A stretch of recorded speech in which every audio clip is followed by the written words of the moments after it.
Eu gostaria de começar com um conselho, se me permite, eu acho que eu tenho idade para isso. Primeiro, foi uma alegria lhe conhecer pessoalmente, mas o conselho que eu queria lhe dar é o seguinte: presidente, já vou lhe chamar de presidente, eu tenho certeza que será presidente. O governo Bolsonaro, ele se destacou na economia. E foi um governo em momento de uma crise absurda que foi a pandemia. Eu falei que lamento que você vai ser presidente de um Banco Central num governo de esquerda. A gente vem de um governo anterior com grandes conquistas como a autonomia do Banco Central, lei das estatais, lei da liberdade econômica, governo digital, um dos maiores do mundo, o PIX, reforma tributária. E o senhor vai encontrar um governo com uma política de gastos que só aumenta.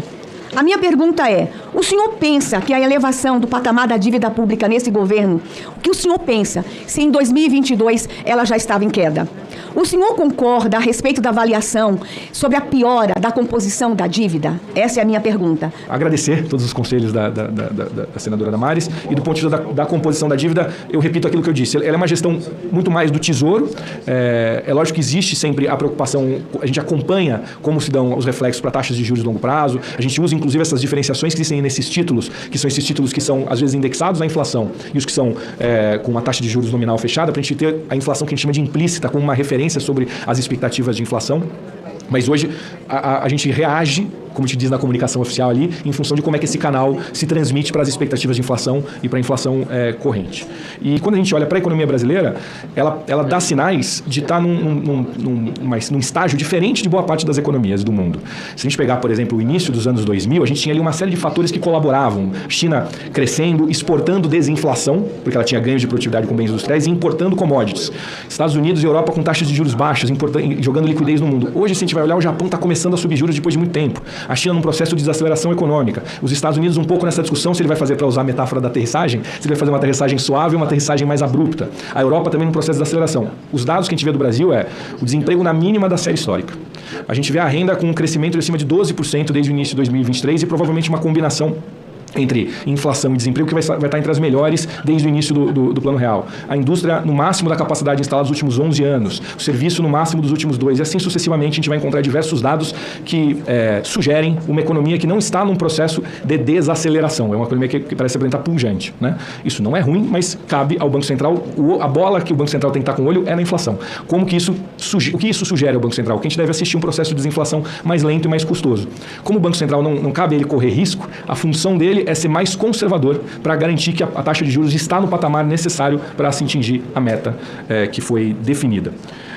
Para voltar para o tema da dívida, quem faz a gestão da dívida pública efetivamente é o Tesouro Nacional. E aí o Tesouro Nacional vai ter instrumentos de títulos públicos ali, onde ele vai poder recorrer a depender do que ele entender que é a demanda, ou que vai ter melhor aceitação pelo mercado, ou faz mais sentido para o perfil da dívida dele, títulos que são indexados à inflação, um IPCA mais alguma coisa, títulos pré-fixados, como pagar uma taxa de juros, títulos pós-fixados, títulos atrelados à taxa básica de juros. Você vai ter uma série de opções e o que a gente chama de duration da dívida, que é esse período, prazo médio, para fazer uma tradução aqui equivocada, da dívida, vai ficar muito condicionada a esse apetite que existe. Outra questão que gostaria de ouvir Vossa Senhoria sobre esse aprofundamento da autonomia do Banco Central. Eu defendo, entendo que o Banco Central tem sofrido um esvaziamento dos seus quadros, tem tido uma dificuldade de financiar novos projetos e creio que seria de interesse, né, de todo o presidente do Banco Central um fortalecimento da instituição.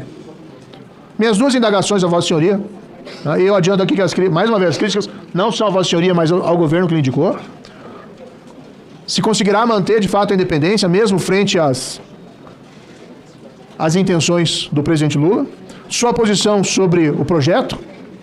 Em terceiro lugar, um outro ponto que não foi objeto de indagação até o momento, mas que me traz uma preocupação próxima, é a sua posição relacionada ao COAF. O COAF hoje está vinculado ao Banco Central, tem um importantíssimo papel de prevenção à lavagem de dinheiro, tem, a meu ver, até o momento, realizado um trabalho técnico, mas, assim como o Banco Central, sofre de uma carência de servidores e de uma falta de recursos para realizar essa grande tarefa.